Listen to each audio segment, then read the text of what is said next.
Welcome to the Slop Farm. Enjoy the video. You start by preparing the parts and tools so nothing interrupts the repair. First, remove the rubber base and the 5 Torx/Phillips screws. Keep them organized by size. Once done, pry the case open gently with a plastic tool to avoid breaking clips. Make sure to note ribbon cable positions and battery connector orientation. This prevents reassembly mistakes. If you have a replacement battery with solder tabs, set your soldering iron to a low-medium temp and pre-tin tips so you're ready for the next step. You'll now detach the old battery, focusing on safety and accuracy. First, unplug the battery connector from the board. Do not cut wires unless necessary.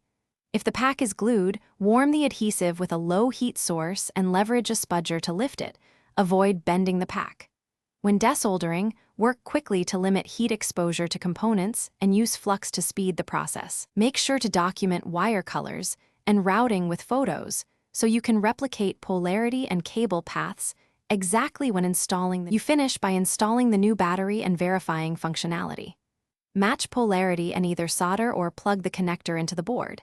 If soldered, keep joints neat and avoid bridges. Reseat internal cables, loosely close the case, and power on to confirm charging and audio function, then tighten screws. If the speaker won't power or charge, check the connector seating, reflow solder joints, and measure battery voltage. A multimeter reading under expected voltage or a faulty charger are common causes.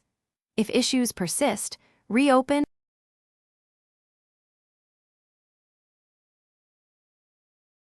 Thanks for watching. Consider subscribing if we helped you today.